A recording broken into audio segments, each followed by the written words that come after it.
Bonjour tout le monde!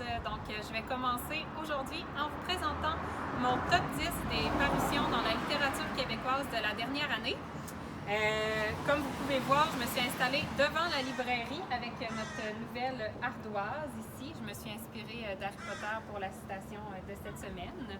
Je vais vous présenter brièvement, dans le fond, mon top 10 en vous disant une petite phrase qui résume bien le livre pour chacun. Il n'y a pas d'ordre particulier, il n'y en a pas un que j'ai plus aimé que l'autre nécessairement. On fait ça aléatoirement. Pour commencer, Éveil à Kitchike de Louis-Carl Picard-Sioui. On suit une communauté autochtone fictive et c'est un univers complètement débridé à l'humour noir, mais qui traite aussi d'enjeux actuels. Ensuite, Tirer la lune de Geneviève Drolet. Ça se passe sur une île du Saint-Laurent. C'est une femme qui vit un grand drame dans sa vie et qui va essayer de se reconnecter à elle-même, isolée des autres. Mais est-ce qu'on peut vraiment se débarrasser de son passé? À voir. Que notre joie demeure de Kevin Lambert. C'est des grandes phrases au rythme effréné et puis on traite habilement d'un enjeu sociologique, la richesse bien pensante versus la classe populaire, le fossé qui se crée entre tout ça. Ça fait pas mal les manchettes dernièrement aussi avec le ministre Legault. Un livre à lire.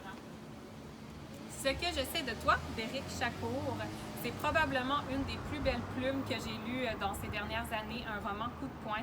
Ça se passe entre le Caire et Montréal, et puis c'est un homme dont la vie va être complètement chamboulée par la rencontre de quelqu'un alors que sa vie lui semblait déjà toute tracée. Les girafes en feu de Gabriel Allaire, Anthony, notre autre libraire, vous avez fait déjà un beau vidéo pour vous en parler. C'est un roman complètement éclaté, à l'imagination débordante. On s'imagine ce que deviendrait la ville de Granby si le zoo accueillait une vedette de cinéma, un gorille vedette de cinéma. Et puis, c'est surtout très drôle. Moi, ça m'a fait plein de fou rire, ce livre-là. Donc, si vous avez envie de rigoler et de lire quelque chose de différent, Les girafes en feu. Les glaces de Rebecca de Raspe, c'est une pièce de théâtre vraiment percutante, coup de poing.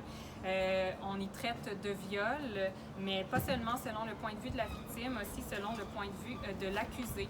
C'est une lecture qui nous chavire vraiment et ça m'a vraiment donné le goût de la voir en pièce de théâtre. Les fleurs sauvages, nom de sauvage que le nom, d'Anne-Marie Duquette, dont on a fait le lancement le 20 juillet dernier.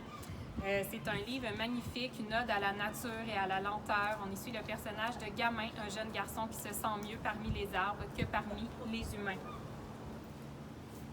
Habiter nos corps de Caroline Arbour. Ici, on est dans l'essai, on n'est pas dans le roman. C'est un essai sur la banalisation des douleurs des femmes. J'ai appris plein de choses. C'est un livre qui m'a fait du bien et qui m'a rassurée aussi sur beaucoup de choses.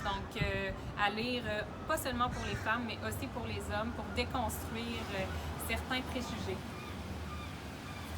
12 arpents de Marie-Hélène Sarrazin. C'est un habile mélange de folklore, de légendes québécoises, de réalisme magique et d'enquête. Il y a toutes sortes de choses dans ce roman-là. Ça se lit comme du bonbon et quelle couverture magnifique, n'est-ce pas? Et finalement, pour finir, Atlantique Nord de Romane Bladou. Si vous avez envie de sentir le vent du large, de voyager, c'est un livre parfait pour l'été. Alors voilà, c'était mon top 10 de mes coups de cœur des parutions de l'année. Je vais vous revenir dans un prochain vidéo avec le top 10 de mes incontournables des romans québécois. Merci!